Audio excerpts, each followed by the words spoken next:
Fantástico, muito bem. Nós vamos começar, pessoal, falando então sobre as alterações do quadril, e a gente selecionou, além da artrose, nós vamos chegar na artrose, nós vamos falar da prótese, que alternativas tem, mas a gente vai começar para dar sentido e botar contexto em vocês uma das causas de artrose, né, que se chama de síndrome do impacto fêmuro-acetabular. Alguns até já criaram a sigla CIFA. Então vocês vão começar a ouvir CIFA, síndrome do impacto fêmuro-acetabular. E aí, ó, doutores, quais os motivos da artrose no quadril? Ó, a Márcia, parece até que nós já tinha combinado isso aí. Foi combinado com isso aí. Foi combinado. Obrigado pela sua pergunta, Márcia. Então é o seguinte, qual o motivo? Né? Ela tem 54 anos e a 4 já fez próximo quadril direito. Um dos motivos, Márcia, vai ser essa síndrome do impacto fêmuro-acetabular.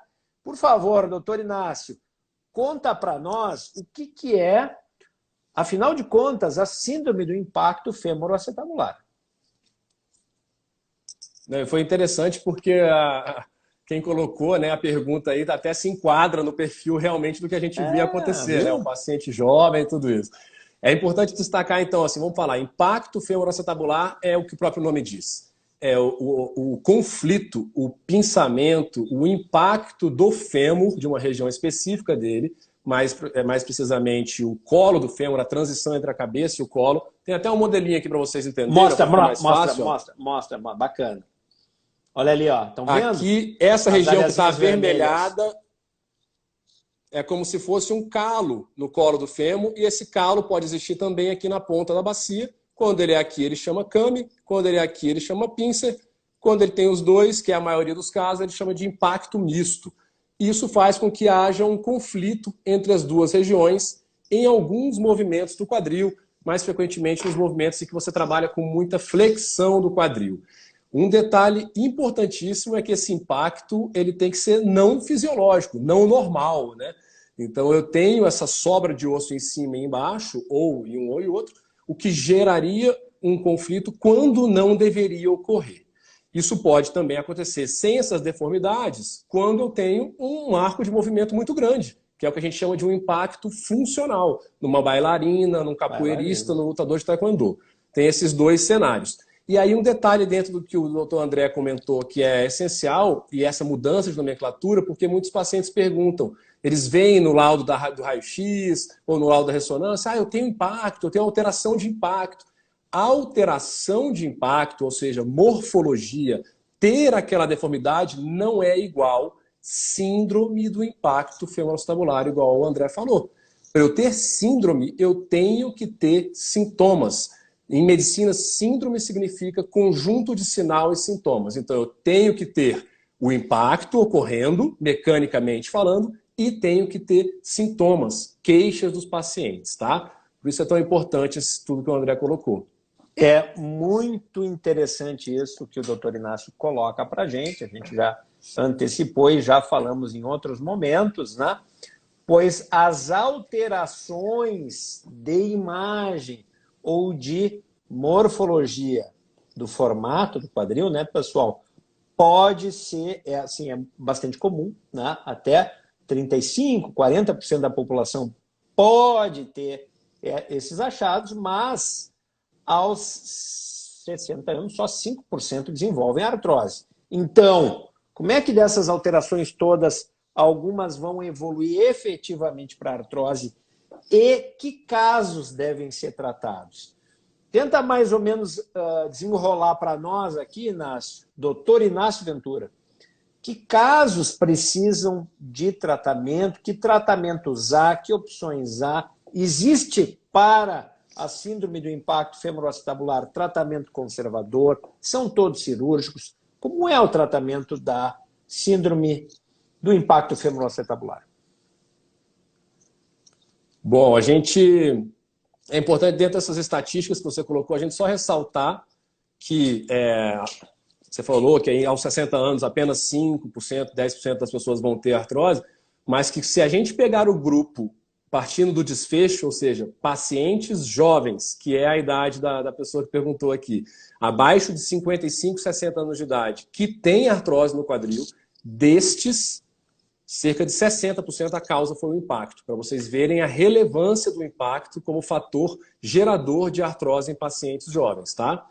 E aí, uma das ideias de se tratar do impacto fibroacetabular é tentar se evitar esse caminho, esse desfecho para a artrose do quadril. Então, a gente quer sim aliviar sintomas, dor e restrição de movimento, especialmente, ou limitação de uma prática esportiva, mas quer também tentar salvar esse quadril de uma artrose futura, ou, na melhor, se não for possível isso, no mínimo, retardar essa progressão para uma artrose severa do quadril.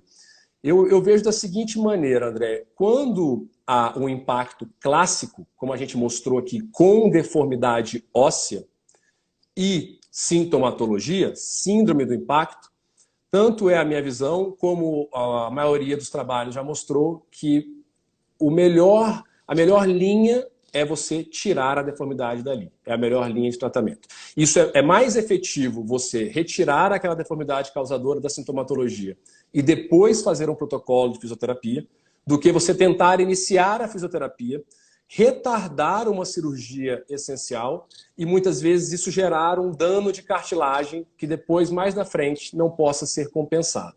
Tá?